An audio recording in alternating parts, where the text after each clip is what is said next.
We sucked. No, that wasn't the assessment of our producer here, Jordan, of our show yesterday. That was John Tortorella. We sucked. It was that simple, and so much to talk about today. Thank you for joining us on the Real Kyper at Noon show. I'm Nick Kypreos, along for the ride, Doug Maclean in waiting. What a day yesterday. What full day. Momentum switches that we saw, almost like a role reversal, almost like a Freaky Friday on a Tuesday. We saw Toronto, Calgary, Vancouver, and Nashville all get back in their series, all turn a switch and change the momentum of their series. Of course, we just mentioned moments ago, John Tortorella's assessment of his hockey club. I wonder if Doug Maclean ever had a press conference where he just said we sucked and then basically left the press conference. But it was that simple for John Tortorella. Also, we know a lot of talk outside of the realm of a 60-minute hockey game is the health of Jake Muzzin, taken off the ice on a stretcher late in the hockey game. Everyone here at Real Kyper at Noon wishing him the best. I can tell you from everything that I've heard out of the bubble late last night that it was more precautionary than anything else. He did have some numbness, which caused the doctors, of course, to take the safe side of things and get him off the ice on a stretcher. He did go to the hospital. The feeling now is that he should at least be in a position on a day-to-day basis. Could he be back as early as Game 3? We'll have to wait and see. Also interesting to hear about what is the protocol when a player has to go to a hospital. A lot of talk that it was a 4-day stretch, that if you leave and need to come back, you would have to stay in your room for 4 days and also be tested for 4 days daily and come up with a negative result. Now, my understanding was that the league was contemplating perhaps looking at different scenarios that could get Jake Muzzin back sooner than the 4-day window. And we'll keep an ear and an eye open for that as well. Some even suggested to me that even if he goes to the hospital, he is in a quarantine situation. Now, my understanding is in both Edmonton and Toronto, they do have ambulances that are theirs. So that's quarantine. They have access into a hospital that is just for the players. Where does that leave the doctors assessing him? Have they been quarantined? Have they been in a bubble? So many questions here moving forward here, but so much to talk about. And I'm certainly not going to attempt to do it by myself. So let's go live to Summerside, PEI, and bring in Real Kyper at Noon's #1 senior analyst, Doug Maclean. Senior Vice President of Hockey Operations. I never put that on the card. Oh, okay. I need that. I used to think we sucked a lot, but I didn't say it in press conferences. But you know what? Muzzin's the big story. There's no doubt about that. Torts, to me, I look at every coach around the league that when they lose, they have to stand up and at least answer a few questions to the media. And I watch too often when he loses, it's we suck or I'm not even going to talk about the game. And there's a little frustration. I guarantee you when John Davidson was there, he used to have to talk to him the odd time and say, hey, Torts, we need you to talk to the media. So I didn't like it. What happens to Keith if he loses next game? Does he say we suck and walk off the stage? I mean, I understand that guys are really disappointed and it's really hard to do. It's one of the worst jobs a coach has. But we're in the Stanley Cup playoffs. I'm sorry. So, and I kidded with Seth Jones before the series started that it's fun. He admitted that post game his comments are a form of entertainment for the players. Sure. So we celebrate it by playing it and laughing and all of that, and it's colorful. and we get a sense of amusement. But if every coach went in with that attitude, then it would no longer be a form of entertainment. Then Gary Bettman's got an issue here with post-game comments from coaches. And we saw him on the bench last night. We saw him with Dubois. You commented on it during the game on Twitter. I mean, it was a very frustrating game. So what do you make of that? And I said on my Twitter last night that good for him. And Seth Jones brought this up, that when you feel like you're right, you need to stand up for yourself and you need to advocate for yourself. And Torts likes it. He doesn't want a guy to just sit there and take it. And if you got something to say back to him, his door's open and he welcomes that. And unfortunately, you hope, Mac, that kind of plays out in the dressing room behind the scenes. But in this instant, all of the world is watching. What were your thoughts of Dubois going right back at Tortorella? Well, look, first you understand Torts. He's trying. This is one of his most important forwards, if not his most important forward in the matchup game. And he, in a 5-on-5 situation, he needs him going. So Torts thinks he can be better and can become a great player. And Torts is pushing him. And this has been going on for a while. He's pushing him to be a better player. Good coaching. But when you're in this situation on the bench, especially at this point in the season, I don't know that you need massive confrontations on the bench. I'm not sure you need that. There's enough going on the bench with matchups, with trying to stay on top of the game without having a distraction like this. I agree with pushing the kid. He's got a chance to be great. Torts understands him a lot better than I do.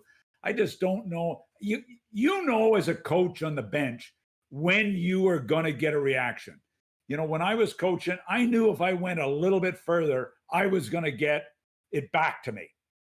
I didn't go there. Did I do it behind closed doors? Yeah, I went there behind closed doors. So, you know what? Torts knows him better than we do. He's trying to make him a better player, but I don't think you need that on the bench in a must-win playoff type series for both these teams. I tell you what, Mac, as a player, if I ever saw two teammates having a good go at each other, or a coach in that situation with Dubois and Tortorella, I would look at our team and I'd say, boys, we got them. We got them right where we want them. Look at them fighting amongst each other. This is all in our favor right now. And that, I think, essentially happened in game 2. We saw Columbus play this flawless game. Yeah. No odd man rushes, a great forecheck, and all of it disappeared. And I'm not taking anything away from the Toronto Maple Leafs, but that wasn't even close to the Columbus Blue Jackets we saw in game 1. And prior to game 2, what did we say on this show the other day? Kyle Clifford, what the hell is he going to do with 3 minutes? Get him out there. You screwed up, though. You screwed up on that. You told him to hit Kukin. He should have went after Werenski or Jones. He didn't have to, Mac. Kukin was good enough because it put everybody on their heels. It set the tone, and you know what it did on the Toronto Maple Leaf bench?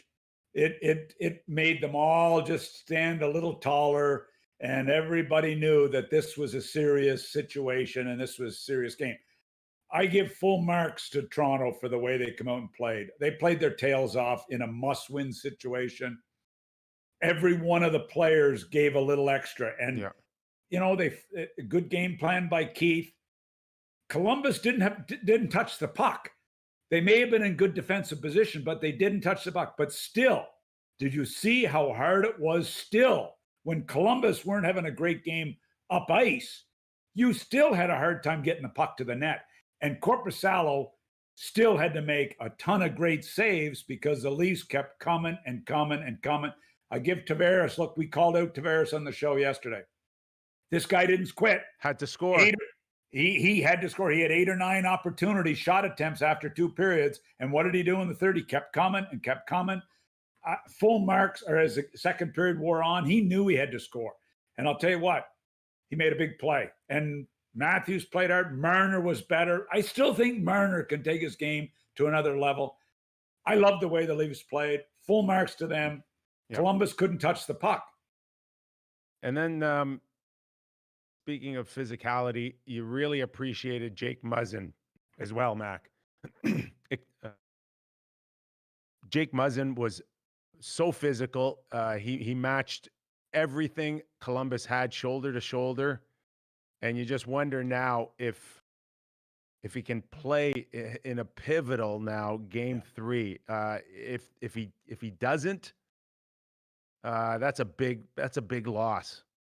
You know, Muzzin comes over from LA, and we weren't really sure how the reaction was going to be by him in particular and by everybody. What has he become with the Toronto Maple Leafs? He's become one of those rock solid, critical guys. He blocks shots. He kills penalties. He's physical. He's a quiet leader. The players love him. They respect him. And all of a sudden, 2 former LA Kings, Clifford with his big hit and had good shifts besides that on the fourth line, and Muzzin come in and played key roles. I love it. If Muzzin hadn't gotten hurt, we still would have been talking about Muzzin's performance in the game last night. He's one of those guys that when your coach calls you out, he's one of the guys that steps to the plate and finds a way to get it done and leads by example. I loved his game, and let's hope. Do you think the league obviously planned for this, that an observation type situation being taken out of the bubble, that it wouldn't be this long? It wouldn't be 4 days before a guy, if he's deemed able to play, is going to have to wait. Surely that can't be the case.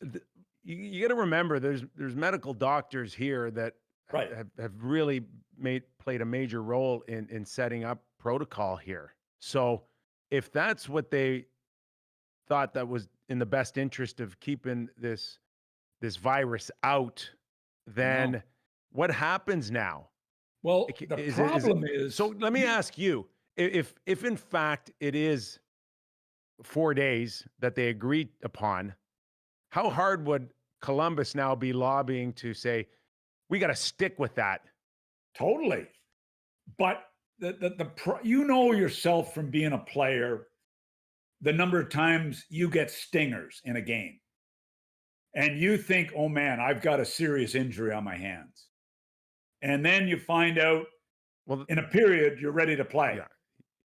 Yeah.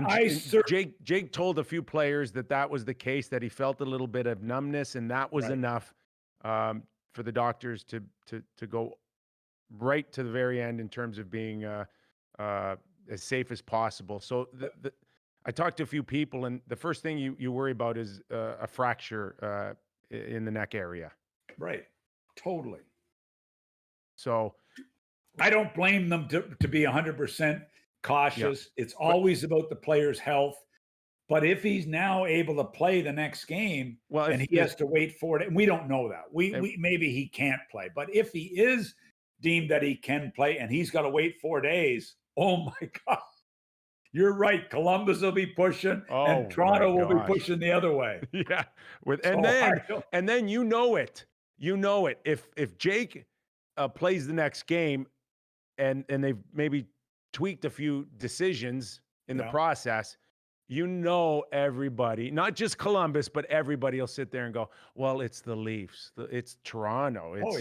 Anybody else would have got screwed, but it's the great Toronto Maple Leaf organization. See, I would never say that because I've always been a big Leaf booster since my Tim Horton fan days, So. Listen, it's the Stanley Cup playoffs. It's all about controversy. Big time. And we saw it again last night.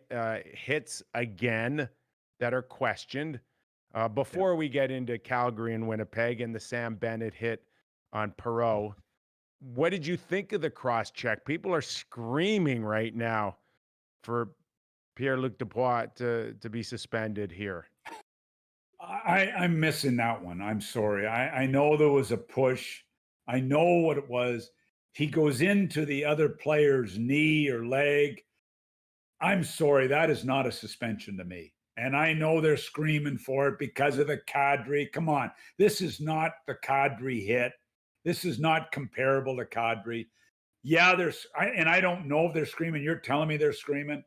I'm sorry. It's a suspension for Dubois never entered my mind on that hit. All right, Sorry. listen. Did you think it was a suspension? Cross-checking penalty? Right. You know, maybe. here it is in a nutshell, is that you look at these hits, and are they sneaky and dirty? Yes. Are they dangerous? As we saw, they can be dangerous. Because the guy's leg was there. But how many times have we seen a similar incident like that? And Jake Muzzin gets up, and no one would be screaming for a suspension on that if Jake Muzzin gets up. And 9 out of 10, 99 out of 100 times, guys get up. Like, if we were to suspend, regardless of what happens, we'd have 7 guys on the bench by the end of the game. We would have nobody to play left if every one of those dangerous incidences ended up being suspendable, regardless of the result.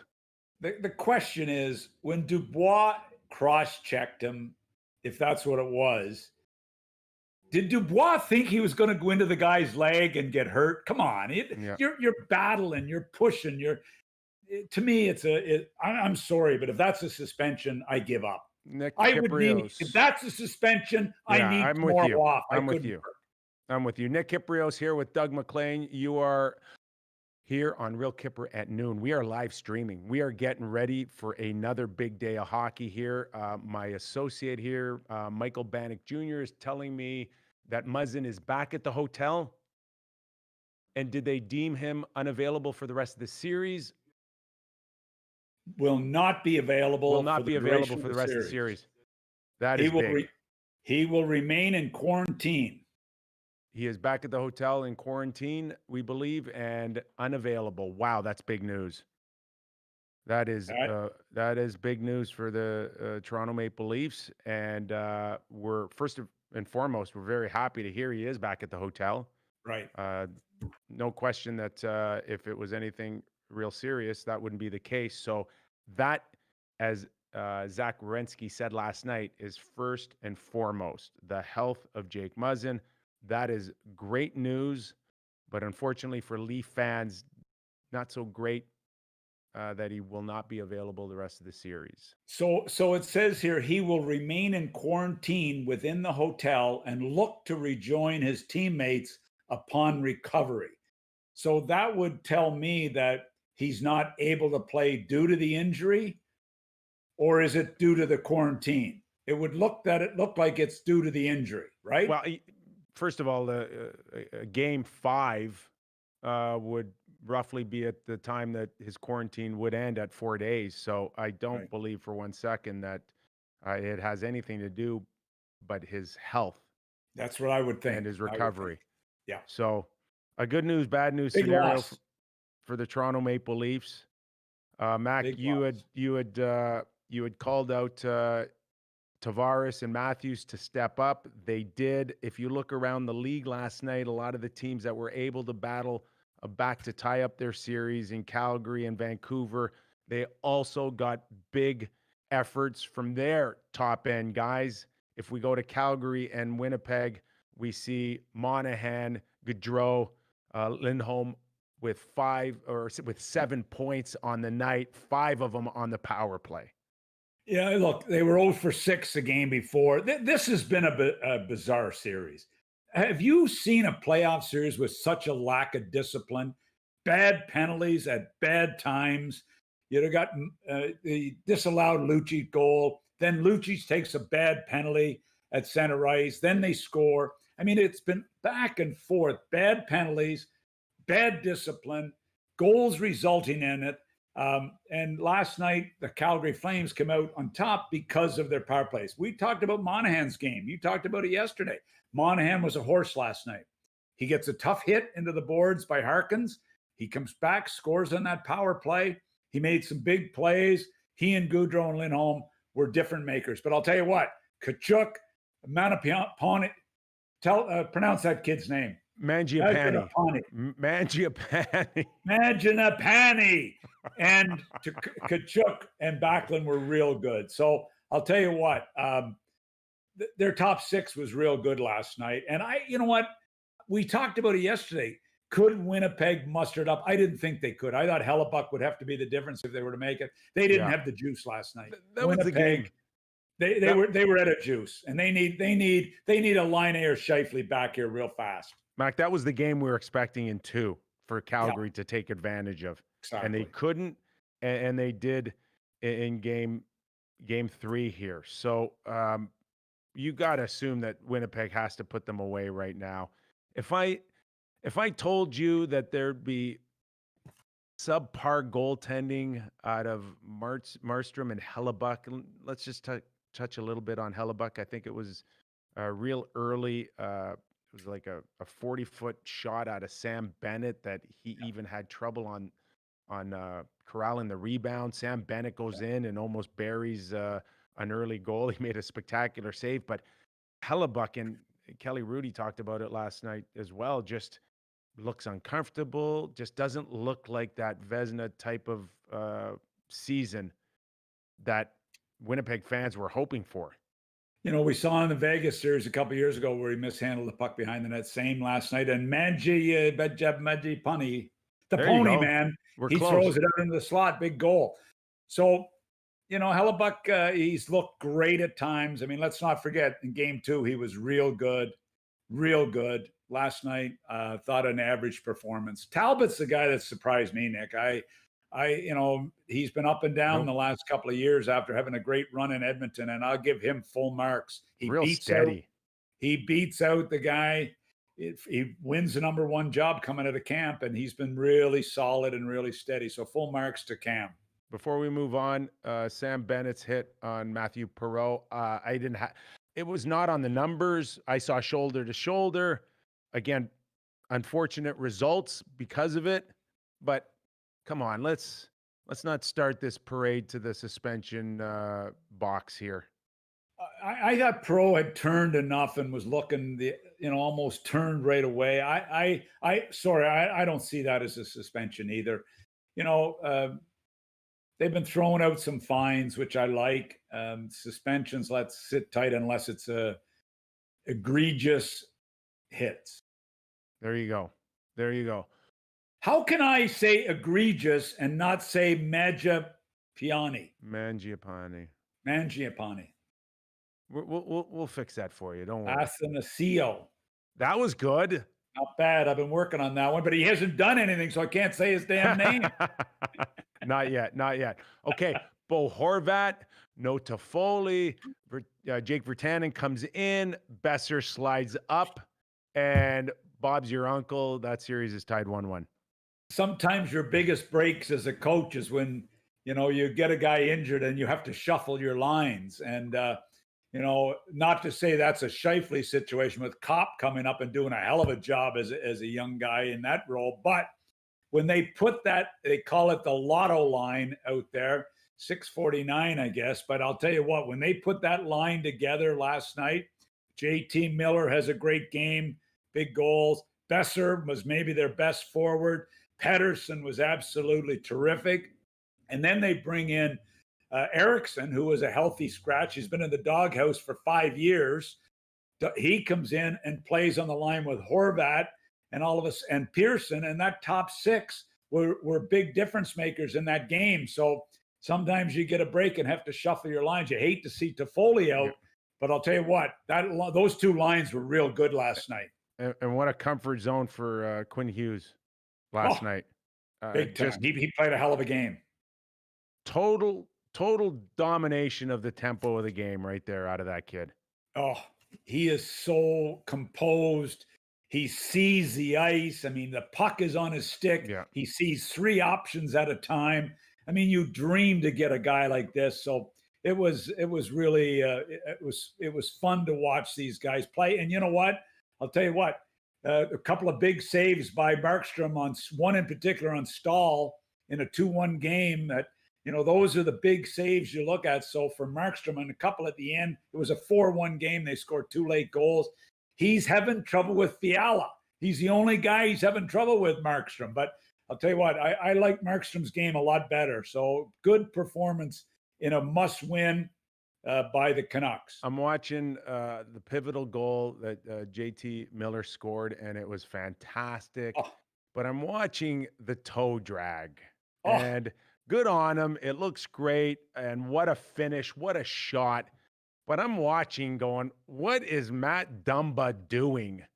Like, there was just no chance 15 or 20 years ago a defenseman was leaving his feet on a toe drag to try to poke check a guy. Like, that was, you wouldn't see the light of day on your next shift if you ever did that in a playoff game. And now it's just so acceptable. And I'm still shaking my head at that. And I know it's the new world, but that is the reason why you don't. That is in a nutshell the reason why, as a defenseman playing a one-on-one, you don't leave your feet. Totally. And it was a great move. Dumba's one of their best defensemen, but it doesn't. If you're going to talk about that move, maybe you want to jump ahead and talk about the Aho move that he made when he strips the puck and then anyway, we'll leave that for later. You're the host. I keep forgetting you're the host. No. You're driving this show. I like your energy right now. What are you, the vice president of hockey operations here? Yeah. Yes. Okay, as vice president of hockey ops, you get to turn this right into Carolina, because maybe on other circumstances, we should have led with Carolina, because right now they may be the best hockey team in the world right now. Oh my God. And it really doesn't matter. It doesn't matter who's in net, including Reimer played goal, and the New York Rangers. No. I mean, no, late in the second period, Vatanen played goal. Yeah. Exactly. Did you see that? Did you see that flourish there where Vatanen is diving in the crease and making saves, and the Rangers, who nobody thought scoring would have been a real issue for them in this series. But it has not been good. And that, you know what, Nick, what's bizarre to me is it started the first shift of the game. The first 10 minutes of this series, the New York Rangers didn't touch the puck. It started with the big hit, and it went from there. But the Rangers never got comfortable in this entire series. They played behind the whole time. Look, they're rebuilding, as JD always does. He always has 5 years. Every job he gets, he's got 5 years to build it into a winner. So he's got 4 more. But they're in a rebuild. That's fine, and you can say that. But the Ranger fans are pissed. Yeah. And the real feeling going into this tournament was, why not us to win the Stanley Cup? There are people that thought that they would come in here and be the team that really came right into this pandemic as one of the better teams in the National Hockey League here. So, and they had their high-end players going full force here. There are really a lot of disappointed New York Ranger fans here for a couple of reasons. And maybe the biggest one of all may be their star goalie has played, his last game wearing a uniform, albeit he didn't start, and that's Lundqvist. Well, when have you mentioned the name Rangers in the last 10 years and not started talking about Lundqvist right after that? He's been that important and that good for the franchise, and that much of a leader. Sometimes he liked to talk about the power play and the forechecking more than he wanted to talk goaltending when he was talking to his teammates. But look, this guy was a special talent, special player, 7th round pick. Yeah. What's that tell you about the draft? Yeah. Anyway, this is a special guy, and you know what? If it is his last game, you'd know better than I would. But he's going to be missed by Ranger land. No doubt. What do you do with him? You're president and general manager, 38 years old. He's got a cap hit of 8.5. I think the real money on him, Mac, is about $5.5 million, which is still a ton of money. And we're in a pandemic got where no choice. the salary cap might not move in 3 or 4 years here. Who knows what happens to the cap? Do you buy him out? Do you hope he retires and walks away and goes back to Sweden to play? Like, what do you do with a legend? You have JD will have to have a conversation with him, and it will be a very challenging one because you got a proud goaltender, but with the cap situation the way it is, they are really in a tough one here. If you're going to buy him out, you're praying as a president that and a general manager. How can we forgot about Jeff Gorton here? He still is a general manager. It's not just JD, right? but are you labeling him a fake GM? A pretend GM? JD loves it when I bring that up. But anyway, you want to hope that when you're sitting, you call him into your office, and the first thing out of Lundqvist's mouth is, JD, you don't have to say anything. I'm going to retire. That's what you're really hoping is going to happen, because this is not a pleasant situation when you got a proud guy and such a star as he was. So what do they do? How do they? He started. He's number 3 on their goaltending right now, is he not? Well, no question when it comes to the depth. Shostakhin and Georgiev. Yeah.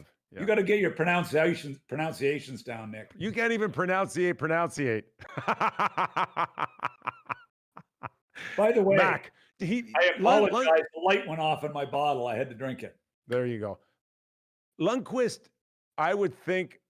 he would think that he played well enough to say, I'm not done yet. I'm not done yet. I can still play this game. And I can still chase a Stanley Cup. He was not the reason they didn't win. The reason they didn't win was the group in front of him. That's why he didn't cause them to lose this series. That's for sure. His goaltending was as good as most that we've seen around the league thus far in the playoffs. Well, we wish Lundqvist the best because he gave us a lot of great years. So we'll keep an eye on that moving forward. It'll definitely be a big story on how the Rangers handle that and how Lundqvist handles it as well. But full marks, Mac, to Carolina. They got a good team right now. Sebastian Aho. Now, I think last playoffs we were so tired after doing every night in the playoffs for Hockey Night in Canada. Kelly Rudy referred to him as a-hole. Do you remember that? He was anything but an a-hole on that goal. Jacob Trouba, I think, had trouble on the wall, and then it was D'Angelo looking for his jock strap on the finish. But you know what? He's the guy. You wonder, Montreal made an astute move when they made this guy an offer sheet, right? No, no. You don't get to call it an astute move unless you get the guy. I know. Astute try. It was an astute try. No. It was the worst offer sheet in the history of the game. The dumbest offer sheet in the history of the game, that you don't front load this thing to the point where you make it impossible for a guy who counts his pennies in Columbus. Yeah, it's unbelievable. In Carolina, you had him. You had him. I know. You just didn't go high enough. So the question, I mean, the guy never had a bad shift in this entire series. His line never had a bad shift with Svechnikov and Teravainen. They were amazing. I was really Robert Cron, former member of the Hartford Whalers. I played with Robert Cron. Yes, you did, Hartford Whalers. And we picked him up in the expansion draft. Just a wonderful guy, Robert. And I heard this morning or last night during the game that Robert Cron had drafted him. He was the guy that found him as a scout for Carolina, and they took him in the second round. And one of my biggest mistakes as a general manager is I should have got Robert to quit playing and become a scout for me in Columbus. That's what I should have done. If he is that astute to find Aho in the second round. Ow! Oh, Stop Aho. it. Oh, okay. Oh. And I know Robert well enough to say that he's if I know he's watching the show. Who And doesn't he's a watch the show? fabulous guy. Okay? He would be laughing at that right now. He's a fabulous guy. You calling him a better scout than he ever was a player. He was a hell of a really player. appreciates that. But Very I remember talented one guy. night.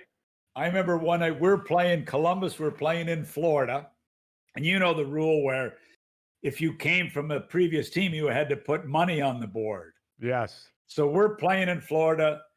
I can't remember if it was 7-6 or 8-7 the score, but Columbus in Florida, we beat the Panthers, and I had put $1,000 on the board because I wanted to really beat those bastards.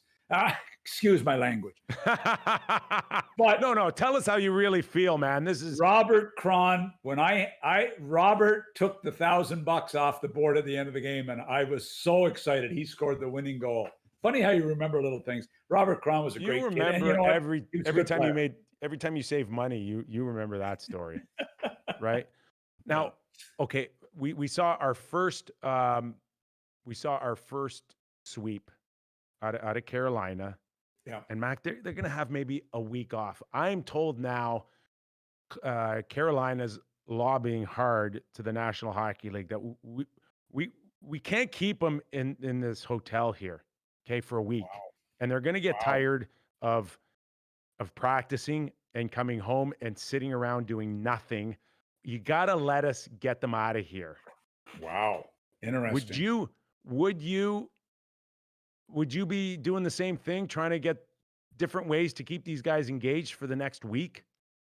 Totally. This is you know what? Is it a golf outing? What is it? I wouldn't have thought about it. I wouldn't have thought of it. I mean, to me, it's the days are long enough when you're playing, but when you've got a week in between, I never even thought of it till you brought it up. I mean, great point. It's another issue that happens within these when you're confined like this. It's a tough scenario. No coach would want his team sitting around for a week waiting for this. I'm telling you that. Or no manager. Well, and this will be a mental challenge, a physical challenge, all of it, because how do you pick up and the momentum that you just came off of in a week? And if you don't, it's going to get blamed.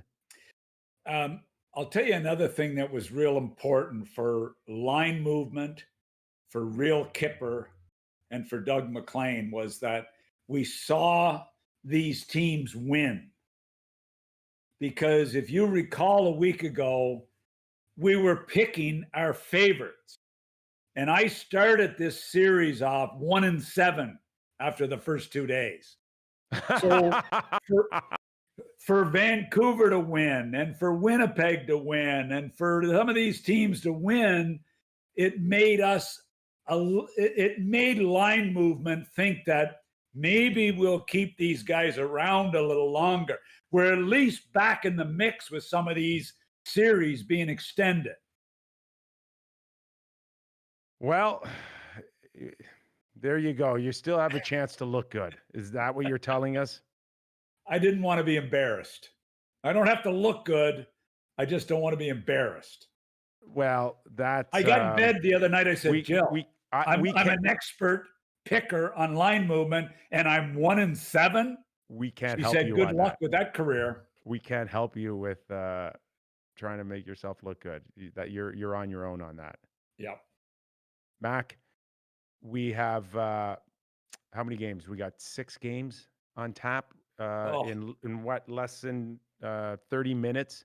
The Islanders and the Panthers. I want to get into that. I told you when we were teeing up this series, I don't trust Bobrovsky as far as I can bowl him. And right now, I'm looking pretty good. I think I probably mentioned that as well. I probably told you that before we went on the air. I probably mentioned goalie Bob's name to you, but did you not pick Florida? No, I picked the Islanders. Oh, okay. All right. Yeah, I I picked may the have to go back to the tape on That was one. the only team I was right on, by the way, after the first night or after the second night of the island. But listen to this. This is what is bizarre. Florida, a pretty good talent team, a pretty good rush team. In other words, they get chances off the rush. Thus far, the New York Islanders have given up 4 rush chances to the Florida Panthers in 2 games. On a team that had no problem scoring goals all season. And what it tells you is Barry Trotz has absolutely shut them down in the neutral zone. Like shut them down totally in the neutral zone. It's unbelievable how well they have played. It's hard to believe how well they've played defensively, the Islanders, because let's not kid ourselves. Florida can score, and they got some big time talent, and they have basically shut them down. Mac, I'm watching Bobrovsky, and the goal that got me was Eberle's goal.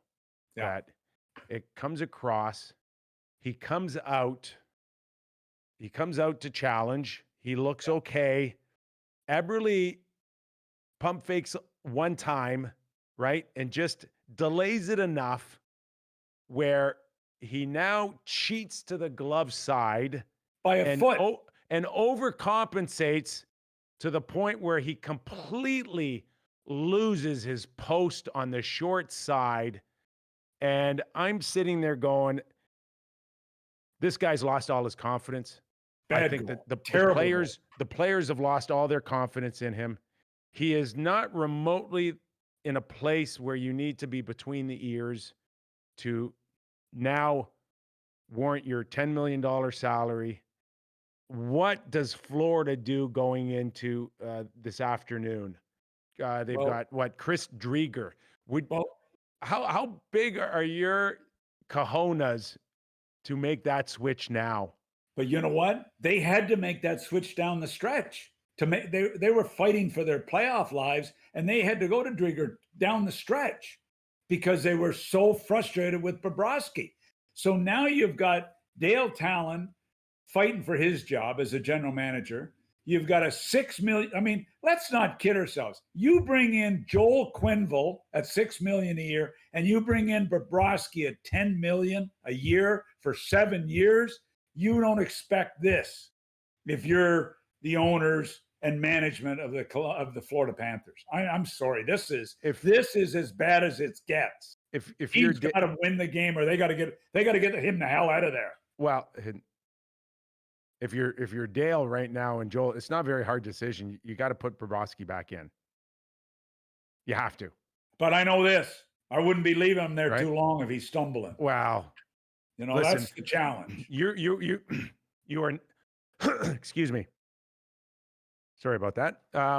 You are in a position now where you almost have to just throw it upon him and say, if we're going down, we got to go down with Bobrovsky. I got to go down with my $10 million goalie. That's and where do we go the next 6 years? Well, forget about the next 6 years. You got to weather the storm on whether or not, if you're Dale Talon, you're getting another contract, because you know who they're going to blame.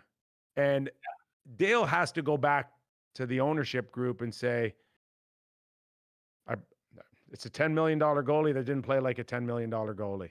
And ever since we signed him to the $10 million deal. And then just hope that it's enough that you get to keep your job. Somebody commented the other day that Columbus Blue Jackets were they worked extremely hard to try to keep Bobrovsky, to get him to re-sign. How lucky were they when you see the way Korpisalo and Verzlikins are playing right now? I mean, what a break for the Blue Jackets. Well, and you want to talk about putting yourself or painting yourself in a corner here with the salary cap that may not move for 3 or 4 years. Right. And you said 6 more years left on this contract. I don't, Mac, you really have no choice. But even if you lose this thing out quietly, you still got to have Bobrovsky back next year to get another chance to turn this thing around. What choice do you have? We know he's a good goaltender. The challenge is, other than the Tampa Bay series, where he was real good, he has not played very well at playoff time. And, Varlamov outplays him by a margin so far in this series. So let's see what happens. Can he bounce back? We know he's capable of it, but can he? Where's his head? Anyway, that'll be the question. All right, Nick Kypreos, Doug Maclean, you're watching and listening to a live stream online, onlinemovement.com, and also on our YouTube channel. We're also available on Apple Podcast. So if you like it, smash that like button for Doug Maclean. It really will set the rest of his day up real well. So we have 4 phones in our house. I smashed the button on every phone last night before I went to bed. He's not joking, people. He's not. He's not. Okay, so we'll find out whether or not Panthers will have any life of them when puck drop happens in, 20 minutes. We also have the Preds and Coyotes, 2:30 Eastern.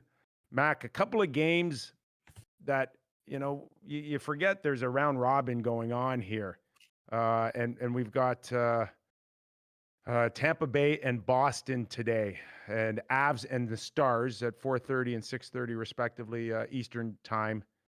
Okay, does Boston have to play well now just for the sake of going in with some momentum here, or are you still okay with doesn't matter?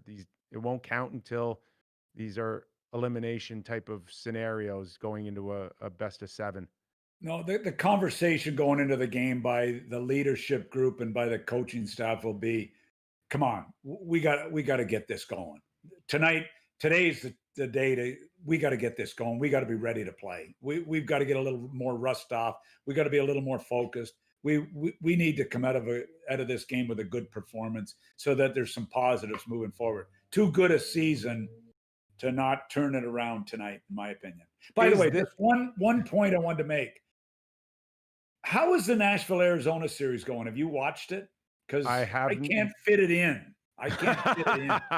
Well, we do know that Nashville's big boys showed up again. Yes. Arvidsson with a bomb of a shot down the wing. Yeah. Ryan Johansson, of course, everyone still talks about Seth Jones a lot more these days for good reason.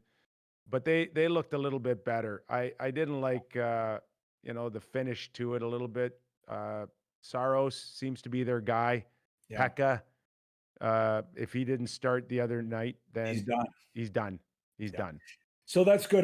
Because I can't seem to fit them in when I'm trying to watch games. I mean, I know you have the multiple screens at the cottage. I just have one, so I'm having trouble. So I just wanted a little update from you on that. But anyway, continue there. You still have to sell condos, right? Exactly. And hang signs up. Exactly.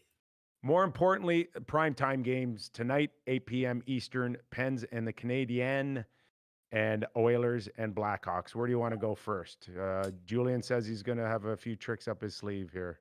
I hope Ty Domi, I hope Max Domi's one of them. He's no David Copperfield, I can tell you that.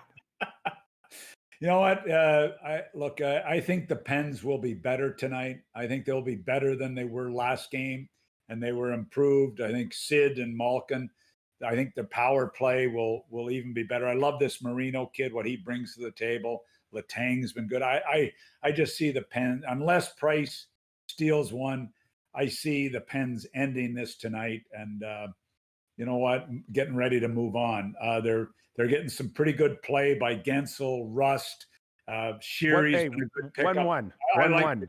Nothing's ending tonight. 1-1. 2-1. Taking a massive lead. Taking a commanding, serious lead. There you go. There you go. Okay. Blackhawks. They win tonight, it's over, is what I'm saying. Yeah. Nobody will disagree with you on that. Yeah. Oilers and Blackhawks. Quiet game for Jonathan Taves and Dominic Kubalik. And does Kubalik now understand that you've got to play a lot of consecutive great games if you want to become the next John Druce? Well, yeah. Look, Kubalik had 30 goals in the regular season, so we know he's a pretty good player. He's gotten to play with some real good players too. I think we'll see a different Taves line. I think the matchup will be even more intriguing tonight. Taves versus McDavid. Um, it'll be a real hard fought game. I see Edmonton winning tonight, but I think goaltending is going to play an unbelievably important role. Crawford versus Koskinen. That's going to be the test. And will Edmonton play a back-to-back playoff style game where they battle for pucks, block shots, do all those things that the teams that win this time of year do? Russell and Benning and Klefbom and Larson led the way defensively with Bear, with blocking shots and paying a price. We saw Pullman last night pay a price. I mean, guys will do anything to win this time of year. Can the Oilers play that same game? I think they win tonight. Well, you just mentioned Tucker Pullman. What a and then he comes back and puts took a puck to the face. We also saw Derek Forbert also take a puck to the face, and I think there was a third one too. And I've watched so many games, I can't remember who the third was, but it was weird of how many guys were getting pucks to the face in this one. But just getting back on Edmonton, if Chicago can slow him down in the first 5 minutes, that guy gets shot out of a cannon every game. Who's going to slow him down? I don't know. I don't know. Throw a net over him. Like, I'm telling you, I mean, you talked about it yesterday, the way he bounced that puck all the way to the net and still put it in. I mean, and I know Ole Mata's not that fleet of foot, but Ole Mata is a pretty good defensive defenseman, and it's tough sledding out there when you see him coming in on your one-on-one. Yeah. Good luck on that. But look, McDavid was on a mission. He will be again tonight. Draisaitl has got to be a little bit better. Now, do we see Cassian move back up with McDavid again? I mean, Archibald filled in there. Cassian goes to the fourth line, back and forth. So we'll see. It's always fun to watch the coaches get pissed off at guys and then move them in and out. It's kind of fun to watch. You mentioned Crawford, and coming off that time off, had COVID as well. So he's been good at times, but we are seeing a little bit in terms of goaltenders struggling. I mean, we've had Carey Price with the exception, of course, and Carolina, they had great goaltending out of both their guys. But when you look at Markstrom, Crawford, Hellebuck mishandling the puck, Smith started this whole thing in game one. But should we be that surprised being off for 4.5 months and then a short training camp that the goalies would be the ones that are struggling, I think, the most positionally that we thought? We probably shouldn't be surprised because of the position, but let's not forget Freddie Anderson, 11 goals in a couple of scrimmages. Korpisalo, 11 goals in a couple of scrimmages. Real question. Yeah. I mean, have two goaltenders played better in these playoffs than Korpisalo and Freddie? Like Freddie Anderson last night. One mistake. Much maligned. Yeah. This guy was really good last night when he had to be good and went 10 minutes without a shot at time. So, you know what? It's funny how it goes for different people. But it's so strange now to sit there and look at Frederik Andersen and say anything, but he's been fantastic. But he, in a low-scoring game, when you let up a shitty goal, that's the one everybody remembers. Exactly. But he didn't last night, and that was critical. I will say this, and this was the thought that I had when it was 0-0, that if Freddie lets in anything, he's in big trouble here. I was thinking the same thing. Like, can you imagine dominating? Can you imagine dominating the way the Toronto Maple Leafs were dominating, and then he lets in an average goal? I don't know whether or not he could have recovered off of that. So I'm glad in many ways, because first and foremost, the Leafs deserved the 1-0 lead. But more so for Frederik Andersen, because I'm telling you, I was thinking the same thing watching, but you know what? There's a lot of pressure on goaltenders this time of year. We see it. They're difference makers in most series, winning and losing. So, it'll be fun to watch as we go along, and it'll be nobody bigger than Price tonight. That's going to be the story. Murray was real good the other night. There's been questions about this guy all year, coming off an average year. Should Jari start ahead of him? So Murray's been good as well. Okay, so I assume in the next couple of minutes you're gonna go to blitzbet.eu and you're gonna put your money on Islanders or Panthers. Islanders finish it. Yeah. Okay, who takes a 2-1 lead, the Preds or the Coyotes? Preds. All right, and then we got our round robin games we don't really care about. Who cares? And you've got the Pens going up 2-1. Yeah. Why am I just answering these? Because I get to tell you you're wrong the next day, and you don't get to do the same thing to the host of this show. Okay. Yeah. All right, and the Oilers, of course, are going to dominate tonight. You said. I said they're going to win. They're going to win. Yeah. You're going to get a better effort though out of some of the horses. And Patrick Kane he scored the other day, but this guy has a chance to dominate as well. And does he ever? Start on the power play. Yeah. Okay, Matt, good effort today, bud. Hey, by the way, just a reminder, I don't want it to crush your audience, but I'm playing golf with Son Clark tomorrow, and good luck with the show. You're taking a day off tomorrow? What? Golf date. Eagles Glen tomorrow. I don't think that's in your contract. I'll go dig it up right now, but I don't think we said anything about you picking days that you can take off. I am leaving the bubble. You are nothing but a snot bubble right now to me. Take care. Thanks for joining us, Doug Maclean from Summerside, PEI. And thanks for everybody joining us on the Real Kyper at Noon show here. We are live streaming. We wanted to get you guys prepared for the day's events leading into prime time. I hope you've had as much fun as Doug and I. Of course, you're watching on our YouTube channel. Hit the like button for Mac. We know what that means to him. The rating and reviews. Hey, give us a comment. Tell us what you like. Tell Doug what he needs to work on, and I'll make sure we read them all. So from all of us at Real Kyper at Noon, enjoy the games today and tonight, and we'll see you tomorrow.